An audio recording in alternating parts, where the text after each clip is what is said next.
saying in Bitcoin that you've probably heard 1,000 times. Not your keys, not your coins. It's the golden rule of self-sovereignty. But here's what nobody tells you when you first get into Bitcoin. Key management is hard, really hard. Lose your keys, lose your Bitcoin forever. Expose your keys, lose your Bitcoin instantly. And as Bitcoin's price climbs towards 6 and 7 figures, the stakes keep getting higher. Today we're walking through 10 critical custody shifts from a single hardware wallet all the way up to institutional grade setups that could secure billions. People start with a single key setup. You buy a hardware wallet, a Trezor, a Ledger, a cold card. You write down your 12 or 24 words on a piece of paper, and you think you're done. And for small amounts, you probably are. But here's the problem with single key custody. If that one key is lost, stolen, or destroyed, your Bitcoin is gone. If someone finds your seed phrase, they walk away with everything. And as your stacks grows, that single point of failure becomes terrifying. It's like keeping your entire life savings under a mattress, except the mattress can burn, get stolen, or be forgotten in a move. Where multi-signature, multi-sig for short, changes everything. Instead of one key controlling your Bitcoin, you set up a policy that requires multiple keys to sign a transaction. The most common setup is 2 of 3. You have 3 keys stored in 3 different locations, and any 2 of them can move the funds. Lose one key? No problem. You still have 2 others. Someone steals one key, they can't do anything with it alone. A house fire destroys one location, your Bitcoin is still safe with the other 2. Multisig turns single points of failure into a distributed security model that's exponentially harder to compromise. Let's be honest about the trade-offs. Multisig is more complex to set up and more complex to use. You need to secure multiple seed phrases in multiple physical locations. You need to test your setup regularly. And I mean actually practice recovering your funds. Because a multi-sig you can't recover is worse than no multi-sig at all. Every transaction requires coordinating multiple devices, and your heirs need to know the setup exists and how to access it. Multi-sig is the gold standard for self-custody, but it's not a set-and-forget solution. It requires ongoing maintenance and discipline. Here's where things get really interesting in 2026. Collaborative custody models are bridging the gap between complete self-sovereignty and complete third-party custody. With collaborative custody, you hold one or more keys, and a service provider holds another key. Neither of you can move funds unilaterally. The service provider can help with recovery if you lose a key,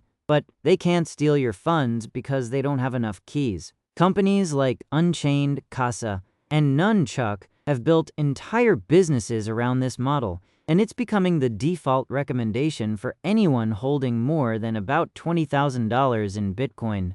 Talk about something nobody wants to think about, but everyone needs to plan for. What happens to your Bitcoin when you die? Without a plan, those coins are lost forever. No customer support to call, no password reset. They just sit on the blockchain for eternity, visible but unreachable. Collaborative custody providers are starting to offer inheritance solutions, time-locked recovery, designated heirs, legal integration with estate planning. But even with a basic multi-sig setup, you can create an inheritance plan. The key is documentation. Your heirs don't need to understand Bitcoin.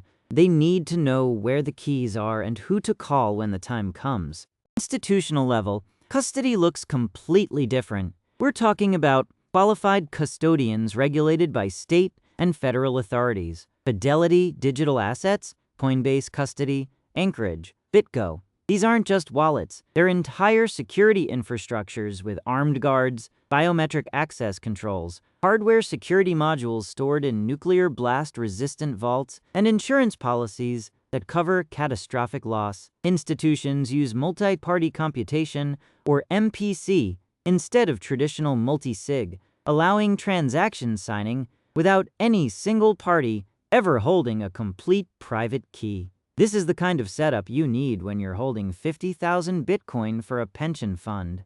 What does the custody journey actually look like? Here's the ladder that most serious Bitcoiners climb. Stage 1. Exchange custody. You leave your Bitcoin on Coinbase or Strike. Not recommended for anything beyond what you're actively trading. Stage 2.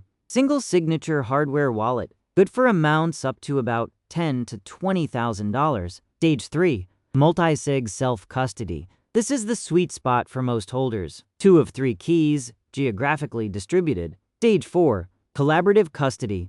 You keep some keys, a provider keeps others, and you get support and inheritance features. Stage 5. Institutional qualified custody for the big money. Where you are on this ladder depends on your stack size, your technical comfort, and your threat model. Ahead, custody is going to get simpler without getting less secure. We're seeing new standards emerge, Taproot-based multisig that looks like a single transaction on-chain, improving privacy. We're seeing better hardware wallets with larger screens, air-gapped signing, and anti-tamper protections. We're seeing inheritance time locks where Bitcoin automatically moves to your heirs if you don't check in for a set period. And we're seeing the lines blur between self-custody and collaborative custody, creating solutions that give you the best of both worlds. The custody tooling in 2026 is light years ahead of what we had in 2020. Holding Bitcoin and you're still on an exchange, here's your action plan.